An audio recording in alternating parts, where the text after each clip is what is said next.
So hello everyone, welcome to e GATE शाला। So there is a good news for you कि हमारा network theory भी start होने वाला है अभी, है ना। तो एनालॉग चल रहा है हमारा, इंजीनियरिंग मैथमेटिक्स भी चल रहा है। So I am going to start network theory as well. Network theory start करने का रीज़न ये है बिकॉज मैं कोर्स सब्जेक्ट्स पे जंप करना चाहता हूँ अभी, है ना। मैं चाहता हूँ कि machine, power system, power electronics को भी मैं धीरे धीरे कर करके थोड़ा करके स्टार्ट करूँ अभी, ठीक है। So means I just can't wait to start the course subject because मेरे को इलेक्ट्रिकल मशीन बहुत पसंद है, पावर इलेक्ट्रॉनिक्स भी मुझे बहुत ज़्यादा पसंद है। सो उसको स्टार्ट करने के लिए, उसको एक अच्छे ढंग से मतलब आपको गाइड करने के लिए इसका ज़रूरत मुझे पड़ेगा, ठीक है। इसलिए पड़ेगा बिकॉज सी आप मेरे सामने तो हो नहीं, है ना। तो मुझे पता नहीं है कि आपको क्या आता है क्या नहीं आता है ना। हो सकता है कि आपको नेटवर्क थ्योरी का अच्छा आइडिया हो, या हो सकता है कि आपको बिल्कुल भी उसका आइडिया ना हो, ठीक है। तो अगर आपको नेटवर्क थ्योरी नहीं आता है तो आपको कोर सब्जेक्ट के साथ में डील करने में बहुत प्रॉब्लम होगा, है ना। जैसा कि अगर मैं एग्जाम्पल के तौर पर बोलूँ तो आप देखते होंगे कि लोगों को मशीन से डर लगता है। अगर इलेक्ट्रिकल वालों की बात करूँ तो मशीन से डर लगता है, फिर उनको पावर इलेक्ट्रॉनिक्स से भी डर लगता है। पावर इलेक्ट्रॉनिक्स से डर लगने का रीज़न क्या है ना। अगर मैं किसी स्टूडेंट से पूछूं तो वो ये बोलेगा कि वेव फॉर्म्स उसमें बहुत ज़्यादा होते हैं, है ना। उसमें वेव फॉर्म्स बहुत ज़्यादा होते हैं। आप सोचो, ठीक है। तो ये बात वो लोग के लिए कर रहा हूँ जो पावर इलेक्ट्रॉनिक्स पढ़ चुके हैं। जो नहीं पढ़े वो थोड़ा सा इग्नोर कर सकते हैं अभी वाला, ठीक है। सो मैं ये बोल रहा हूँ कि आप सोचो, आपको पावर इलेक्ट्रॉनिक्स से डर लगता है ना। तो पावर इलेक्ट्रॉनिक्स में जो आप वेव फॉर्म ड्रॉ करते हो वो क्या होता है आपका, रेजिस्टिव लोड के लिए होता है, इंडक्टिव लोड के लिए होता है, आरएल लोड के लिए होता है, आरएल ई लोड के लिए होता है ना। कभी कभी आपको फ्री व्हीलिंग डायोड देखने को मिलता है, कभी कभी आपको सर्किट में कैपेसिटर्स देखने के लिए मिलते हैं, लगा दिए जाते हैं एक्स्ट्रा से कुछ पर्पस सर्व करने के लिए। सो ओवरऑल क्या है, जो आप सर्किट एलिमेंट्स पढ़ते हो वही तो वहां पे लगा हुआ है ना। अगर आपको पता है कि एक रेजिस्टिव एलिमेंट किस तरीके से काम करता है ना। एक इंडक्टर कब चार्ज होता है, कब डिस्चार्ज होता है, उसका ग्राफ कैसा होता है, मतलब वेव फॉर्म कैसा होता है चार्जिंग डिस्चार्जिंग का। कैपेसिटर का वेव फॉर्म कैसा होता है चार्जिंग डिस्चार्जिंग का। अगर एक कैपेसिटर चार्ज हो रहा है तो उसका करंट का वेव फॉर्म क्या होगा, उसका वोल्टेज का वेव फॉर्म क्या होगा। ये सब आपका तब क्लियर होता है जब आपका नेटवर्क थ्योरी अच्छा है, क्योंकि नेटवर्क थ्योरी में हम लोग आरएलसी के बारे में बहुत अच्छे से पढ़ते हैं, है ना। और जब हमको उसका अच्छा आइडिया हो जाता है तो फिर उसे डरने वाली तो कोई बात ही नहीं है ना। आप ये बोल सकते हो कि आप अगर कम प्रैक्टिस करोगे तो आपका पावर इलेक्ट्रॉनिक्स पे कमांड कम रहेगा, है ना। वो कोई भी सब्जेक्ट जिसमें न्यूमेरिकल्स बहुत ज़्यादा होते हैं, जैसे कि कंट्रोल सिस्टम है, सिग्नल सिस्टम है, एनालॉग इलेक्ट्रॉनिक्स है ना। तो जहाँ पे एक्चुअल में अगर मैं बात करूँ गेट की, तो गेट में तो सिर्फ न्यूमेरिकल कंसंट्रेटेड मतलब एग्जाम है ना, वो न्यूमेरिकल पे ज़्यादा फोकस करता है। तो आप अगर कम प्रैक्टिस करोगे तो आपसे क्वेश्चन नहीं बनेंगे, दैट इज नेचुरल, है ना। बट क्वेश्चन नहीं बनना और एक सब्जेक्ट से डरना, दोनों में बहुत डिफरेंस होता है ना। सब्जेक्ट से डरना मतलब आपको सब्जेक्ट समझ में ही नहीं आ रहा है। तो ऐसा कब होता है, ऐसा तब होता है जब आपका बेसिक्स क्लियर ना हो, है ना। तो इसीलिए बेसिक्स के लिए इस नेटवर्क थ्योरी चैप्टर को बहुत अच्छे तरीके से पढ़ना चाहिए हमें।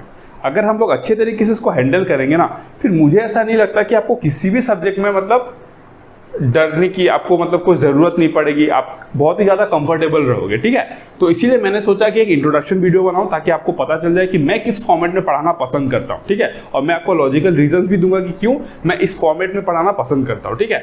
आप देखोगे मैं जो भी सब्जेक्ट पढ़ाता हूँ ना, मैं एक फॉर्मेट में, एक पैटर्न में पढ़ाता हूँ, है ना। क्योंकि मेरे को सब सब्जेक्ट्स का आइडिया है, तो मुझे पता है कि कौन से सब्जेक्ट को पहले पढ़ाना चाहिए, कौन से सब्जेक्ट को बाद में पढ़ाना चाहिए, है ना। सो दैट मतलब हमारा जो अंडरस्टैंडिंग हो वो मतलब बहुत अच्छा रहे, है ना।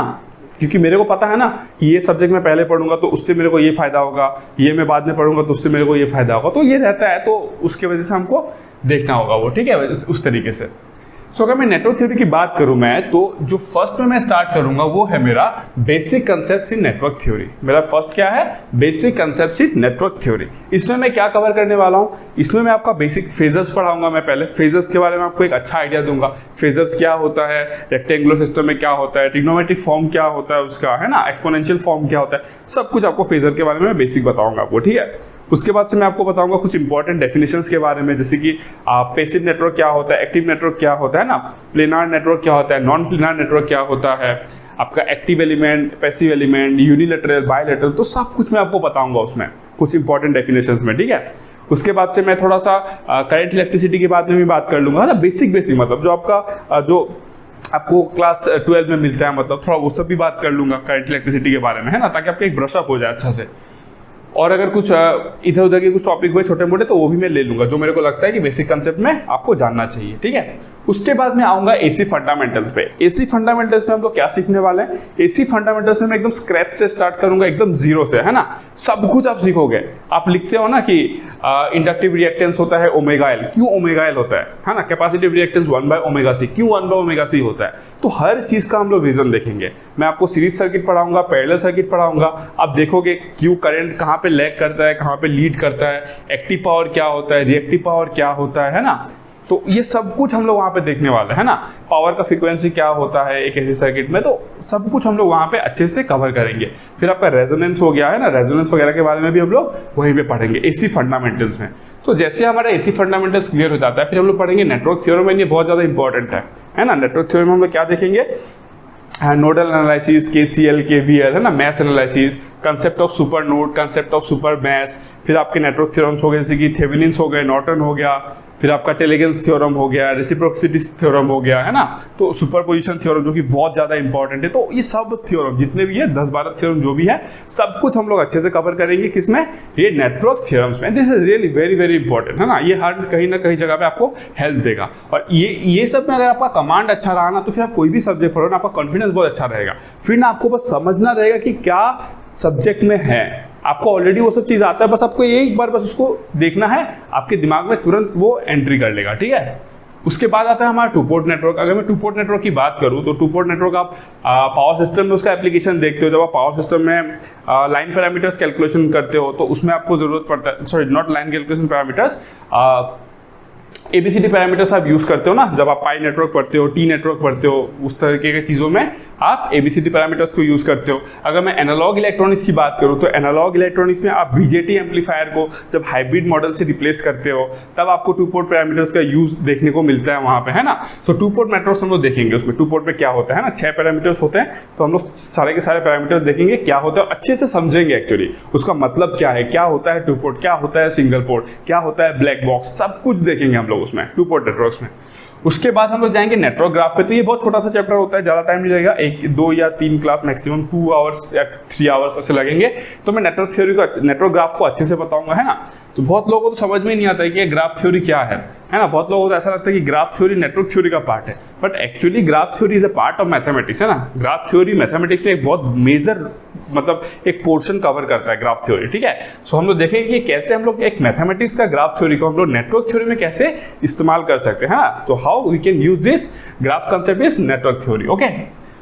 जैसे ये हमारा खत्म हो जाता है, उसके बाद है 3 फेज सर्किट, जिसमें से तो आधे लोग को तो इतना डर लगता है कि 3 फेज सर्किट से पूछो ही मत, है ना। उनका हवा निकल जाता है पूरा 3 फेज सर्किट में।